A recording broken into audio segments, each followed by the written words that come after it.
여호와께 부르짖었으므로 여호와께서 이스라엘 자손에게 한 선지자를 보내시니 그가 그들에게 이르되 여호와께서 이같이 말씀하시기를 이스라엘의 하나님 내가 너희를 애굽에서 인도하여 내며 너희를 그종되었던 집에서 나오게 하여 애굽 사람의 손과 너희를 학대하는 모든 자의 손에서 너희를 건져내고 그들을 너희 앞에서 쫓아내고 그 땅을 너희에게 주었으며 내가 또 너희에게 이르기를 나는 너희의 하나님 여호와이니 너희가 거주하는 아모리 사람의 땅의 신들을 두려워 말라 하였으나 너희가 내 목소리를 듣지 아니하였느니라 하셨다 하니라. 아멘. 각 그 나라마다 그 전설 같은 그 좋았던 때를 이야기할 때가 있습니다. 한국으로 얘기하면 그 단군 시대 같은 거를 이야기하는 거예요. 중국 역사도 그런 때가 있는데 우리는 그 시대를 가리켜 요순 시대라고 이야기를 합니다. 요순 시대 때가 얼마나 좋았는가를 이야기하는 예가 하나 있죠. 임금이 이제 순찰을 나갔습니다. 평민 보장을 하고 이제 평민들이 나라 백성들이 어떻게 사는지 이제 궁금해서 나가서 어느 날 이렇게 평화롭게 농사를 짓고 있는 한 농부를 발견하게 됐어요. 너무 얼굴이 행복해 보이는 거예요. 그러니까 이 왕이 너무 좋았어요. 내가 얼마나 나라를 잘 다스리면 저 농부가 저렇게 행복해 하는가 싶어갖고 그 농부에게 좀 잘난 척을 하고 싶었어요. 그래서 자네 이 나라 왕의 이름이 뭔 줄 아는가? 그랬더니 이 농부가 좀 이쁘게 대답했으면 얼마나 좋아요. 저는 지금 제 생활에 만족하고 편히 지내고 있습니다. 제가 왕의 이름을 꼭 알아야 됩니까? 라고 이야기를 했어요.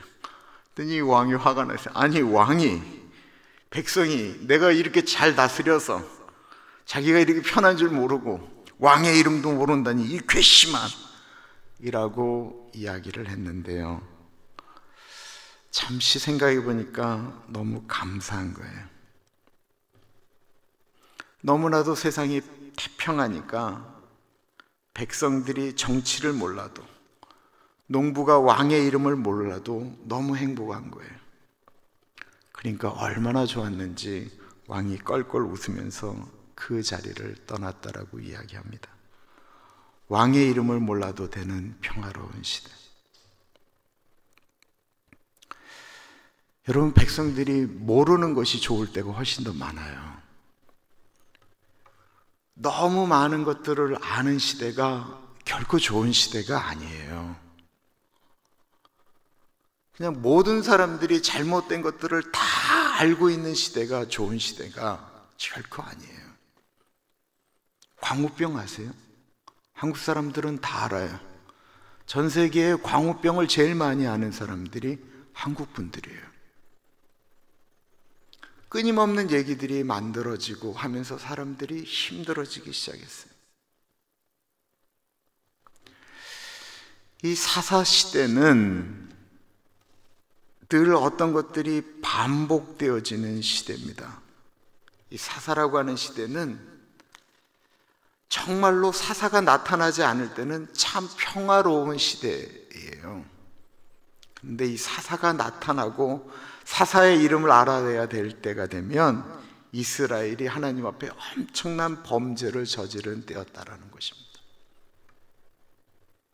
그러니까 사사기 6장부터 8장까지는 기드온에 대한 이야기거든요. 이 사사가 나타나는 배경에는 늘 이스라엘이 범죄했다라는 거예요. 사사가 나타나지 않을 때는 평화로웠어야 되는데 사사가 나타나야 될 배경이 일어날 때는 이스라엘이 악할 대로 악해졌다라는 것입니다. 힘들 대로 힘들어졌다라고 하는 것을 의미하는 거예요. 1절을 보세요. 이스라엘 자손이 또 여호와의 목전에 악을 행하였으므로 여호와께서 7년 동안 그들을 미디안의 손에 넘겨주시니, 이 또라는 말이 사사기에 나올 때는 안 좋은 때예요. 안 좋은 것이 반복되어졌음을 의미하는 것입니다. 여호와의 목전에 악을 행했다라는 거예요. 이 악은 말할 것도 없이 우상 숭배입니다. 그런데 이스라엘 민족을 이해하게 돼요. 우리의 모습이기 때문에 그렇습니다. 어제 내온 중 시스라의 어머니가 시스라가 그 돌아올 때를 기다리면서 어떤 채색 옷을 들고 올까 기대한다라는 이야기가 나와요. 그 옛날에, 지금으로부터 3,200~300년 전에 채색 옷이 있었다라는 것입니다. 근데 이스라엘은 광야 생활하는데 40년 동안 옷이 헤어지지 않았다라고 이야기했어요. 하나님이 얼마나 놀라운 은혜를 주셨는지 광야 생활 40년 동안 옷이 헤어지지 않았어요. 그런데 이 말은 바꾸어 말하면 무슨 얘기일까요? 똑같은 옷을 입었다라는 거예요. 똑같은 옷. 40년 동안 똑같은 옷을 입었다라는 거예요. 그런 광야 생활에는 문화라는 것이 없었다라는 것입니다. 가라면 가고 서라면 서라는 나날들이었어요.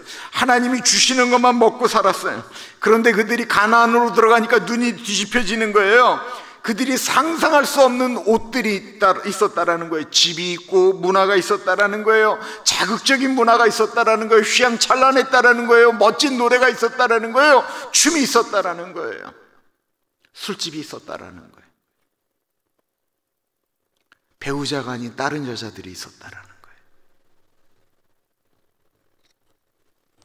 다 육체를 자극하는 것들이었습니다. 이스라엘은 신앙생활을 잘하다가 가나안의 문화를 접하게 될 때마다 무너졌습니다. 술 마시고 그들의 음란한 축제에 빠지게 되면 그것이 좋다라고 느껴질 때마다 이러면 안 되는데 라고 하면서 무너졌다라는 것입니다. 제가 참 은혜를 받았던 두 분이 있었는데, 이분 두 분이 너무 그 놀라운 간증들이 많아서 간증하고 다니셨는데 이혼했다라는 이야기를 들었어요. 우리는 은혜 있고 은혜 받았지만 무너질 수 있는 존재라는 사실을 잊어서는 안 된다라는 거예요. 오늘 괜찮았다고 내일도 괜찮은 건 아니에요. 오늘 괜찮았지만 내일 마귀가 우는 사자처럼 우리를 삼키려고 달려들지 모른다라는 것입니다. 이스라엘은 다시 하나님 앞에 범죄하였는데, 그랬더니 하나님이 이스라엘을 손에 놓으셨어요. 그래서 하나님이 미디안을 통해서 이스라엘을 다스리게 했는데, 이 미디안이 누구예요? 바로 아브라함의 후손이에요. 아브라함이 하갈 말고 또 아내를 뒀죠. 구두라라고 하는 여자를 뒀는데, 그 구두라를 통해서 태어난 자식이 이 미디안이에요. 근데 이 아브라함이 나중에 이 미디안 때문에도 또 이사가고 문제가 될 것 같으니까 재산을 떼어서 미디안을 이렇게 멀리 떠나 보내게 했어요. 오랜 세월이 지나서 모세가 이집트에서 도망가서 미디안 광야에서 만나서 결혼했던 십보라가 바로 이 미디안 여자였어요.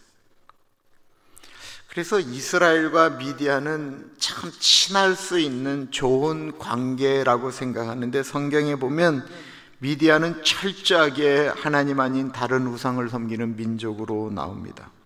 이 미디안이 이스라엘을 7년 동안 괴롭혔는데, 그 전에 20년 괴롭힌 족속들이 있으니까 이건 좀 넘어갈 수 있지 않을까 생각되어지는데, 이 7년은요 상상을 초월하는 어려움이었어요. 2절을 보세요. 미디안의 손이 이스라엘을 이긴지라 이스라엘 자손이 미디안으로 말미암아 산에서 웅덩이와 굴과 산성을 자기들을 위하여 만들었으며, 얼마나 심하게 괴롭혔는지 땅에서 살 수가 없는 거예요. 산으로 올라갔어요. 산으로 올라가서도 집처럼 만들었다가는 미디안이 다 들어오니까 웅덩이를 팠어요. 굴을 팠어요. 산에다가 산성을 만들었어요. 그리고는 거기서 산다라고 하는 것은 대항할 수가 없을 정도였다라는 것입니다. 그거를 누가 만들었냐면 자기들이 만들었어요. 2절의 시작은 미디안의 손이 이스라엘을 이겼다라고 이야기하고 있습니다. 지금까지 이스라엘이 경험한 것은 하나님이 같이 하시면 이스라엘이 무조건 이겼다라는 것입니다. 아무리 그들이 철병거를 900개나 가지고 있다 할지라도, 힘이 엄청나도 하나님이 같이 하시면 이기는 것인데, 반대로 하나님이 떠나시면 가지고 있는 것이 아무리 많아도 이길 수 없다라는 거예요.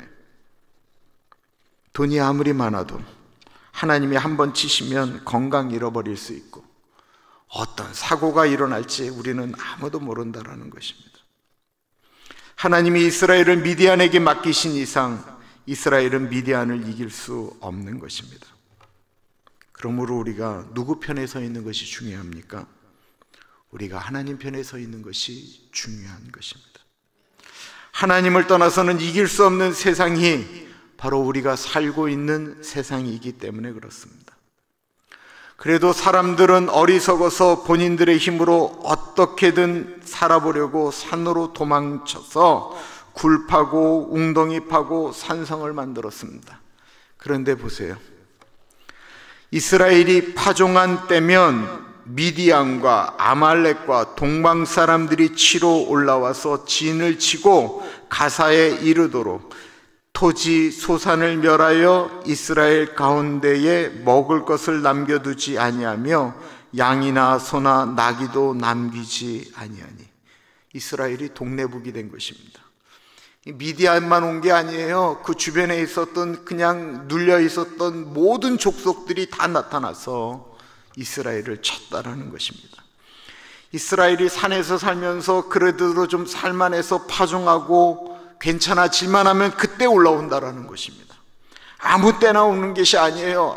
자기들이 노력을 해서 어떤 것을 조금 얻을만 하면 그때 올라온다라는 거예요. 그리고 이스라엘 가운데 남은 먹을 것을 남겨두지 않고 다 거두어 갔다라고 이야기합니다. 이들의 기세를 5절은 이렇게 이야기하고 있습니다. 이는 그들이 그들의 짐승과 장막을 가지고 올라와 메뚜기 떼같이 많이 들어오니 그 사람과 낙타가 무수함이라 그들이 그 땅에 들어와 멸하려 하니. 아예 진치고 들어와서 다 뺏어갔다라는 거예요. 뺏어갈 걸 다 가지고 갈 때까지 그들은 떠나지 않았다라는 것입니다. 이 미디안이라고 하는 뜻이 그 베두인, 오늘날 얘기하는 그 베두인이라고 이야기하는 것과 똑같은 뜻인데 유랑하다, 유목하다라는 뜻입니다. 제가 지난 월요일 날 그 사우디아라비아에 시내산이 있다라고 하는 그것을 이렇게 이야기하는 그 커미션 갔었는데요.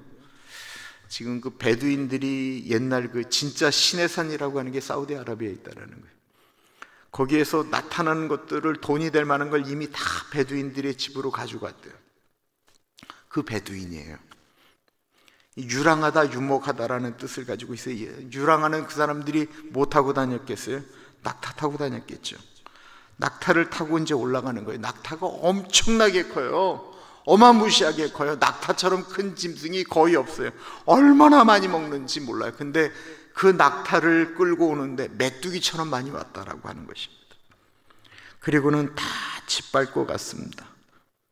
먹을 것을 남겨놓지 않았다라고 이야기를 해요. 4절에는 양이나 소나 나귀도 남기지 않았다라고 이야기합니다. 굶어 죽는 걸 얘기하는 거예요. 이런 고통을 7년 동안 보냈다라고 생각해 보십시오.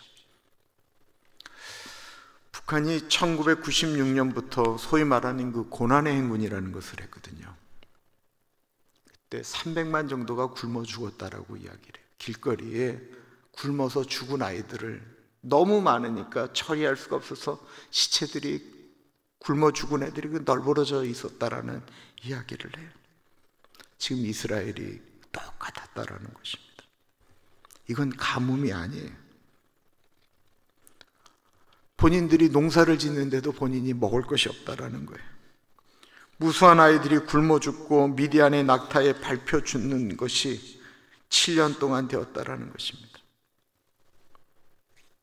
하나님이 이스라엘 민족을 그러라라고 가나안으로 보내셨나요? 하나님이 그러려고 보내신 것이 아닌데 이들이 그렇게 살았다라는 것입니다. 이들의 또 패턴이 시작되어집니다. 6절을 보세요. 이스라엘이 미디안으로 말미암아 궁핍함이 심한지라 이에 이스라엘 자손이 여호와께 부르짖었더라. 죽을 정도 되니까 손을 드는 것입니다. 1년만 해도 끔찍한데 7년 동안이나 그 일을 하는데도 하나님께 울부짖지 않았다라는 거예요. 사람들은 해볼 만큼 해도 안 되니까 그때 하나님을 찾았다라는 거예요. 산에 올라가 굴 파고 웅덩이 파고 산성을 쌓을 때 부르짖었으면 되는데 안 부르짖었다라는 것입니다. 그렇게 살아보겠다고 파종을 하고 짐승 키울 때 힘들었는데도 하나님께 울부짖지 않았다라는 거예요.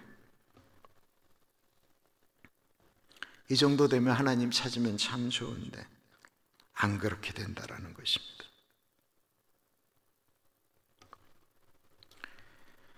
우리는 사사기 6장이 오기 전까지 출애굽기, 민수기, 신명기, 여호수아, 사사기 오기 때까지 영웅들의 이야기를 많이 보았습니다. 하나님이 행하신 놀라운 이야기들을 이스라엘 역사 가운데 부모님들이 자식들에게 입으로 전해 주었을 것입니다. 그것은 하나님의 은혜에 대한 이야기인데 어느 순간부터 그것이 전달되지 않았음을 의미하는 것입니다. 두 배나 악한 구산 리사다임의 손에서 백성을 구원한 온니엘과 같은 사사, 이제 이들이 드디어 그것을 고백하기 시작하는 거예요. 힘드니까 하나님 온니엘 같은 사람 보내주십시오. 거구 에글론을 단칸에 죽인 왼손잡이 에웃을 보내주십시오. 소모는 막대기로 블레셋 철기군 600명을 때려잡은 삼갈 같은 사사를 보내주십시오. 철병거 900대를 기송간에 수장시키고 시스라 대장의 관자놀이를 쳐서 죽인 드보라와 바락과 야엘과 같은 사람을 일어나게 해주십시오. 그들은 부르짖었습니다. 다시 한번 우리를 기억하여 주십시오.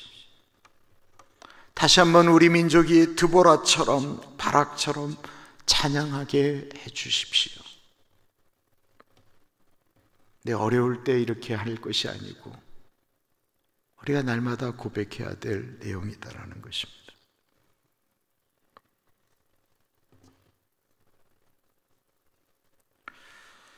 요즘 제 딸과 이야기를 많이 하게 됩니다.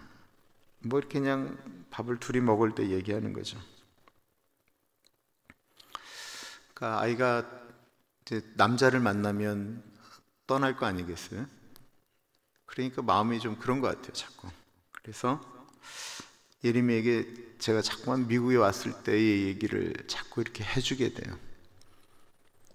아빠가 처음에 올 때 어땠는지, 재정 상태가 어땠는지, 몇 개월 지났을 때 통장이 얼마가 있었는지, 그때 하나님께서 어떻게 행하셨는지, 그때 하나님께 약속드렸던 새벽을 어떻게 지켰는지, 그 얘기를 이렇게 쭉 얘기를 해줘요. 아빠 엄마가 힘들게 살았다라는 이야기를 한 게 아니고 하나님의 은혜로 살았다라는 이야기를 하는 것입니다. 근데 참 묘한 게 있어요. 여러분들도 그래서 그렇게 하셔야 돼요. 내가 과거의 얘기를 제 딸한테 이야기하는데 이야기하면서 제가 은혜 받는 거예요. 제가 그냥 뭐 애 신앙을 위해서 얘기한다라고 생각하고 얘기를 하는데 제가 그 얘기를 하는데 제가 은혜 받는 거예요. 제가 하나님의 은혜로 살았구나라는 것이 내가 고백을 하면서 더 느껴지는 거예요. 아까 우리가 하나님께 감사한 것에 대해서 기도하면서 우리가 진짜 감사가 넘치는 거예요. 때때마다 우리가 잊어버리기 때문에 실수하는 것입니다. 이스라엘 민족은 어렵게 되자 부르짖었습니다. 문제가 있으면 늦게라도 부르짖는 것이 중요한 거예요. 그리고 반드시 하나님은 그 기도를 들어주시는데 한 사람을 보내셨습니다.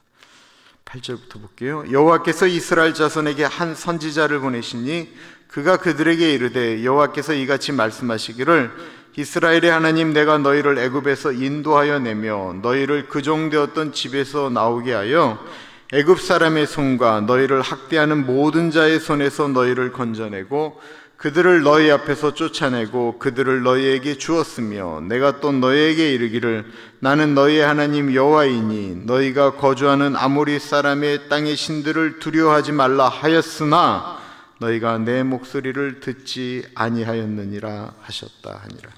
하나님께서 한 선지자를 보냈는데 이 선지자가 누군지는 안 나와요. 이름도 없고 어디서 왔는지도 어느 지파인지도 모르는데 정확한 것은 하나님의 뜻을 이스라엘에게 전달했다라는 것입니다. 이 선지자는 미디안을 이길 방법을 가지고 오지 않았어요. 다른 민족과 연합해서 미디안을 칠 보관을 가져오지도 않았어요. 이 선지자는 이스라엘 민족에게 하나님 말씀을 선포했는데 그것은 다른 것이 아니고 하나님을 기억하라라는 말씀이었습니다. 너희의 창조주를 기억하라는 거예요. 너희가 힘들 때 역사하셨던, 너희를 붙들고 있었던 그 하나님을 기억하라고 말씀하고 있는 것입니다. 하나님만 기억하면 된다라는 거예요. 그 하나님은 모든 것을 다 아시고 우리에게 주셨다라는 것입니다. 그 하나님이 바로 우리의 하나님 여호와이시다라는 것입니다. 그런데 그 하나님의 목소리를 듣지 않았다라는 거예요.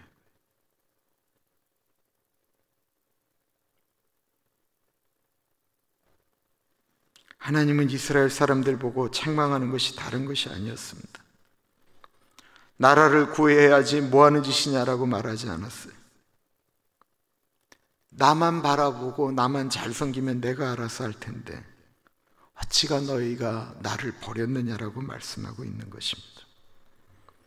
우리의 모습입니다. 하나님 붙들면 하나님이 알아서 하시는데 하나님의 목소리를 청종하지 않았다라는 거예요. 애굽을 어떻게 탈출하였는지, 광야에서 어떻게 살았는지, 어떻게 여기 정착했는지 잊어버렸다라는 것입니다. 본인들이 잘해서 그런 줄 알고 살았다라는 거예요. 이것이 문제입니다. 전도서 12장에 이런 말씀이 있습니다. 너는 청년의 때에 너의 창조주를 기억하라. 곧 공고한 날이 이르기 전에 나는 아무 낙이 없다라고 할 해들이 가깝기 전에 해와 빛과 달이 별들이 어둡기 전에 비 뒤에 구름이 다시 일어나기 전에 그리하라. 창조주를 기억해야 되는데 언제 기억해야 되냐면 공고한 날이 이르기 전에 기억해야 돼요.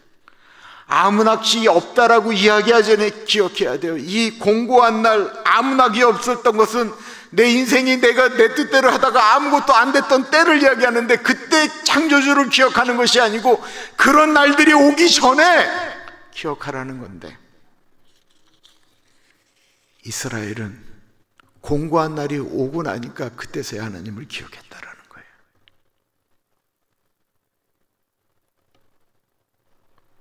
우리에겐 다 때가 있다라는 것입니다. 성가대를 할 수 있을 때가 있어요. 교회 봉사도 할 수 있을 때가 있습니다. 언제까지 할 수 있을 것 같으세요? 내가 가지고 있는 물질을 하나님 앞에 사용되어지는 것도 그 때가 있어요. 분명히 나중에는 내가 뭔가를 하고 싶어도 할 수 없을 때가 올 것입니다. 우리가 어떻게 이 미국에서 살게 되었는지, 어떻게 여기까지 오게 되었는지 잊지들 않고 계십니까? 신실한 하나님의 은혜가 아닌가요? 저는 좋은 미국에서 살게 된 것을 감사해 본 적은 사실은 없습니다. 미국에서 사니까 감사하다, 저는 그런 생각은 해본 적은 없어요. 정말 없어요. 나는 내 엄마가 계신 한국이 좋아요. 내가 감사하는 것은 내가 어떻게 이 미국에서 지금까지 살아있을까, 살고 있을까, 우리 아이들이 여기서 이렇게 컸을까, 이 기적 같은 삶에 대한 감사예요. 저처럼 영어를 못하는 사람이 어떻게 21년 동안 이 미국에서 살 수 있을까? 밥 먹고 살 수 있을까? 저한테는 기적 같은 일이에요.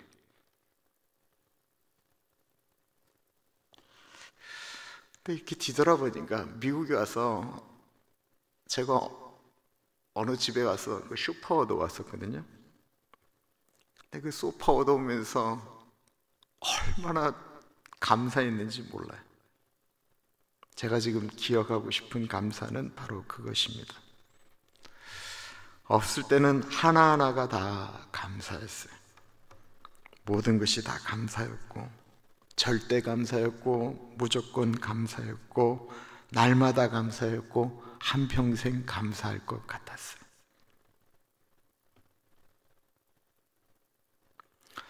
이 아름다운 교회, 아름다운 교인들과 목회하는 것도 날마다 감사였어요. 몇 해 전 잊지 못할 젊은이를 만났습니다. 홀어머니 밑에서 자랐어요. 어머니가 믿음으로 잘 키워서 학생 시절부터 이렇게 때때마다 선교 다녀오고 얘는 선교단체의 리더가 되었습니다. 그 친구가 중국 선교 갔다 와서 저에게 이런 감사를 했어요. 목사님, 제가 이번에 선교 갔다 와서 너무 감사했습니다. 좋은 선교팀과 갔다 와서 너무 감사했어요. 아버지가 먼저 떠나셨지만 믿음의 어머니 밑에서 신앙생활하고 좋은 믿음의 전도사님, 목사님들 만난 것이 너무 감사했어요. 그런데 제가 이번에 중국 가서 정말로 느낀 감사가 있다고 한다면, 다른 것들에 대한 감사는 다 있었는데 그 모든 것을 나에게 주신 하나님에 대한 감사를 잊고 있었다라는 것이었습니다 라고 이야기했어요.